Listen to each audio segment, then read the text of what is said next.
অষ্টমবাৰৰ বাবে বিহাৰৰ মুখ্যমন্ত্ৰী হিচাপে শপত গ্ৰহণ কৰিলে নীতিশ কুমাৰ।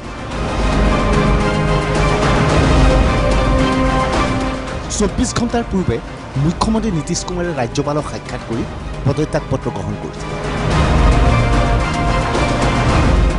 24 ঘণ্টাৰ পিছত পুনৰ মুখ্যমন্ত্ৰী হিচাপে অষ্টমবাৰৰ বাবে শপত গ্ৰহণ কৰিলে নীতিশ কুমাৰ।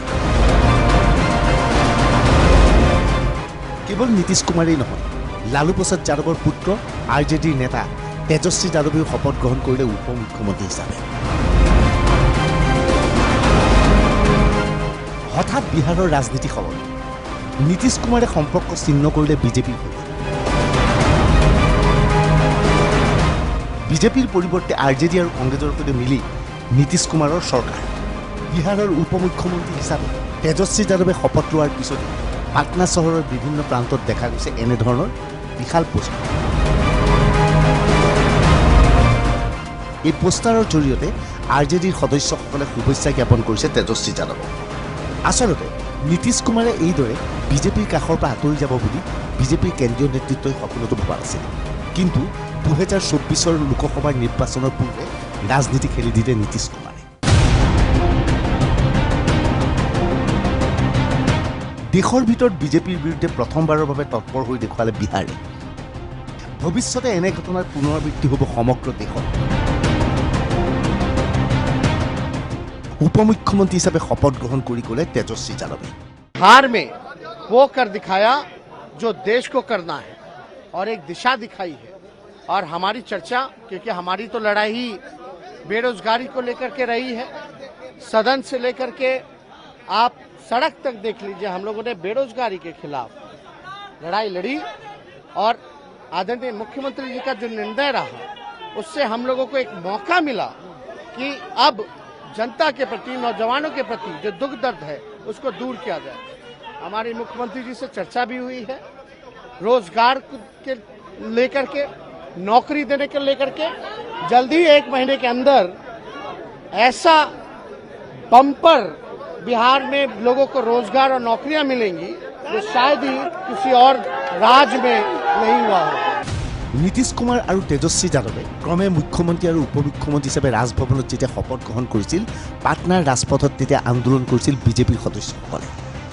প্ৰথমবাৰৰ বাবে বিজেপিৰ হাতৰ পৰা এখন ৰাজ্য কাঢ়ি লৈ গ'ল আন এক ৰাজনৈতিক দলে। ইয়াৰ পূৰ্বে ঘনে ঘনে বিজেপিয়ে অবিজেপি শাসিত ৰাজ্যসমূহ দখল কৰি আহিছিল, কিন্তু বিজেপি শাসিত এখন ৰাজ্য বিজেপিয়ে হেৰুৱাব বুলি সপোনতো ভবা নাছিল। সেয়েহে তেওঁলোকৰ এই আন্দোলনৰ কাৰ্যসূচী। জনতাৰ ৰায়দানৰ বিৰুদ্ধে গ'ল নীতিশ কুমাৰ।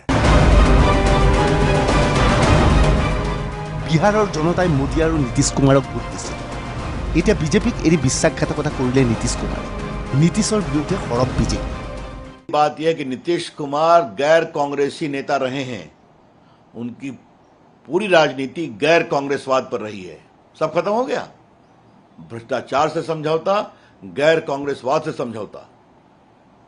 जॉर्ज फर्नांडिस याद करिए, राम मनोहर लोहिया जिसकी आप बात करते हैं विरासत की, ये सब घोर गैर कांग्रेसी थे।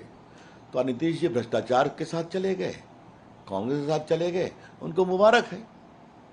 इसका जवाब बिहार की जनता देगी और कस कर देगी। बात को नीतीश जी कह रहे हैं और लालू जी कहते रहे हैं, उस विचारधारा यानी लोहिया को और जयप्रकाश जी को धोखा दिया है।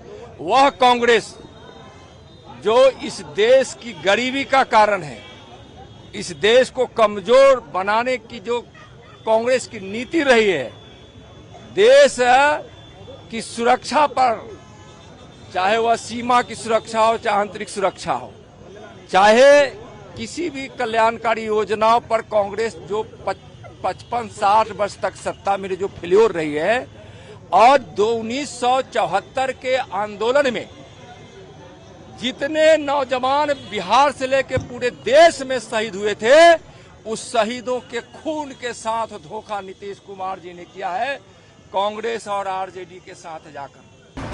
কিন্তু এইখিনি মুহূৰ্তত ধৰ্ণা দিয়া এই বিজেপিৰ নেতা কৰ্মীসকলে পাহৰি গৈছে ইয়াৰ পূৰ্বে তেওঁলোকে জনতাৰ ৰায়ৰ বিৰুদ্ধে কেইবাবাৰো থিয় দিছিল। মেঘালয়, মণিপুৰ অথবা গোৱাত জনতাই বিজেপিৰ সমৰ্থনত ভোট দিয়া নাছিল। ৰাইজে অবিজেপি দলক ক্ষমতাত আনিব বিচাৰিছিল। তৎসত্ত্বেও অপাৰেশ্যন লটাছৰ জৰিয়তে এইবোৰ ৰাজ্য দখল কৰিছিল বিজেপি। অনুৰূপ ধৰণে মধ্যপ্ৰদেশত কমল নাথৰ চৰকাৰৰ পতন ঘটাই বিজেপি চৰকাৰ গঠন কৰাইছিল বিজেপিৰ কেন্দ্ৰীয় নেতৃত্বই। তেতিয়া বিজেপি নেতৃত্বই এবাৰো কোৱা নাছিল জনতাৰ ৰায়ৰ বিৰুদ্ধে তেওঁলোক গৈছে। কিন্তু এতিয়া বিহাৰ হেৰুৱাৰ লগে লগে জনতাৰ ৰায়ৰ বিৰুদ্ধে নীতিশ কুমাৰ গৈছে বুলি ঘনে ঘনে মন্তব্য কৰিছে বিজেপিৰ নেতৃত্বই। বিজেপিয়ে ঘনে ঘনে চৰকাৰৰ কামত হস্তক্ষেপ কৰিছিল। তেওঁলোকৰ কাম কাজত অসন্তুষ্ট হৈছিল মুখ্যমন্ত্ৰী নীতিশ কুমাৰ। সেয়েহে বিজেপিৰ সংগ এৰাৰ কথা ঘোষণা কৰিলে নীতিশ কুমাৰ। चारों तरफ से करके दबाव कि नहीं आप संभालिए, हम कर लिए। लेकिन बाद के दिनों में जो कुछ भी हो रहा था आप देख रहे थे ना, और पिछले 1.5-2 महीने से हम किससे बात कर रहे हैं आप लोगों से, क्या क्या किया गया है। तो जो कुछ भी किया गया है उसको ठीक नहीं लगता था, आप इसीलिए हम कह रहे हैं। तो अंत में हमारे पार्टी के लोगों में बहुत ज्यादा था, और उसके बाद उन लोगों ने जब बातचीत किया और सारे इन लोगों से पूरी बातचीत अंदरूनी हो गई और ये बात हुआ, तो कल ही हम लोगों का फैसला हो गया।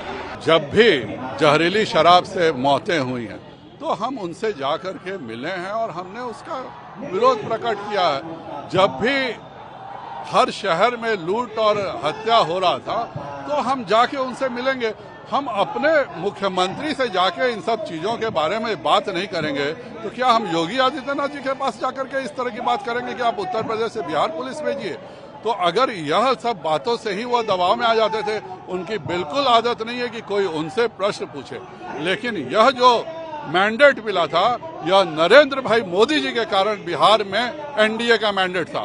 पहले 2 चरणों में देखिए हमारा कितना खराब परफॉर्मेंस रहा है। जब प्रतिदिन एक दिन में 5-5 सभाएं नरेंद्र मोदी जी ने किया, तब पुनः बिहार की जनता ने कहा कि चलो नरेंद्र मोदी जी हैं तो यह इन दोनों को संभाल करके अच्छे से बिहार में सरकार चलाएंगे। और यह जो पूरा मैंडेट था वह नरेंद्र मोदी जी के बिहार आने का मैंडेट था एनडीए को, और उसके साथ जनता के नरेंद्र मोदी जी के विश्वास को इन्होंने धोखा देने का काम किया है, और इसकी सजा इनको जनता जरूर देगी। হঠাৎ বিহাৰত গুৰুত্ব লাভ কৰিলে লালু প্ৰসাদ যাদৱৰ পৰিয়ালে। আচলতে চৰকাৰত নথকাৰ পিছত আৰজেডিয়ে গুৰুত্ব হেৰুৱাইছিল বিহাৰ আৰক্ষী প্ৰশাসনৰ ফালত। কিন্তু এতিয়া সকলো সলনি হৈছে। শপত গ্ৰহণ অনুষ্ঠানত ৰাবৰি দেৱী, তেজস্বীৰ বোৱাৰী আৰু তেজ প্ৰতাপ যাদৱক দেখা গৈছিল এইদৰে। তেওঁলোকক আদৰি লৈ গৈছিল আৰক্ষী প্ৰশাসন। হঠাৎ তেওঁলোক হৈ পৰিল बिहार বাবে গুৰুত্বপূৰ্ণ ব্যক্তি। बिहार के जनता के लिए बहुत अच्छा हुआ है। बहुत बिहार के जनता के हम धन्यवाद देते हैं, शुभकामना भी देते हैं, और सारे मीडिया के लोगों को मैं शुभकामना धन्यवाद देती हूँ कि बहुत अच्छा हुआ बिहार के जनता के लिए, बिहार के देश राज्य के लिए बहुत खुश है। सब कोई खुश है, बिहार के जनता बहुत खुश है। এতিয়া প্ৰশ্ন হৈছে এই চৰকাৰখন কিমান দিনলৈ থাকে? পুনৰ আৰজেডি আৰু নীতিশ কুমাৰৰ মাজত সংঘাত হ'ব। নীতিশ কুমাৰে বাৰে বাৰে দাবী কৰিছে এইবাৰ সংঘাত নহয়, মিলিজুলি চৰকাৰ চলাবলৈ চেষ্টা চলাব দুয়োটা। Bureau' report DY 365।